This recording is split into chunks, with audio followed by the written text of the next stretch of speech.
একজন ব্যক্তি ৯৯ জন মানুষকে হত্যা করেছে। ৯৯ জন মানুষকে হত্যা করার পরে একজন পাদ্রীর কাছে গেল, লোকদেরকে বলতেছে, আমি তো ৯৯ জন মানুষকে হত্যা করেছি, আমি এখন কার কাছে যাব ক্ষমা চাওয়ার জন্য? ওই লোকগুলা বলতেছে, অমুক ব্যক্তির কাছে যাও। অমুক ব্যক্তির কাছে গেল, অমুক ব্যক্তির কাছে যাইয়া বলতেছে, ভাই আমি তো ৯৯ মানুষকে হত্যা করেছি, আমি কি আল্লাহর কাছে ক্ষমা পাবো? ওই পাদ্রীটা বলতেছে, না, আপনি ক্ষমা পাবেন না। ওই লোকটা ওই ব্যক্তিটাকেও খতম করে ফেলল। তাহলে তার কত হইল? ১০০ জন হত্যাকারী হয়ে গেল সে। এবার আবার ওইখান থেকে ফিরে আসলো। এবার বলতেছেন, আবার লোকদেরকে বলতেছেন, ভাই আমি তো ১০০ জন মানুষকে হত্যা করে ফেলছি, এবার কি করবো আমি কার কাছে যাব? লোকটা বলতেছেন, ও যাবো ওই জায়গার মধ্যে যাও, অমুক জায়গার মধ্যে একজন আলেম আছে, অমুক জায়গার মধ্যে একজন আলেম আছে, ওনার কাছে যাও, উনি বলে দেবে। উনি যদি বলে দে, উনি কি কি কথা বলে সেগুলো শুনিয়ে নিবা। ওই ব্যক্তিটা এবার রওনা দিল, খালেস নিয়তে রওনা দিল। খালেস নিয়তে রওনা দেওয়ার পরে এবার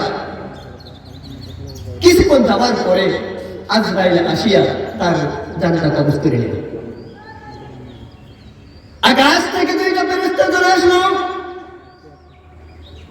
একটা ফেরেশতা জাহান্নামের দিকে নিয়ে যায়, আর একটা ফেরেশতা জান্নাতের দিকে টানে। ২টা ফেরেশতা তাকে টানতেছে। ২টা ফেরেশতা, একবার কেউ বলতেছে এই ব্যক্তি জাহান্নামে, তাকে জাহান্নামে নিয়ে যাব। আরেক ফেরেশতা বলতেছে এই ব্যক্তি জাহান্নামে, জান্নাতে নিয়ে যাও, জান্নাতে সে জান্নাতে নিয়ে যাব। এবার আল্লাহ পাক রব্বুল আলামিন ফেরেশতা একজনকে পাঠাইলেন, বলতেছেন, ও আমার ফেরেশতা যাও, তুমি একটা স্কেল নিয়ে যাও।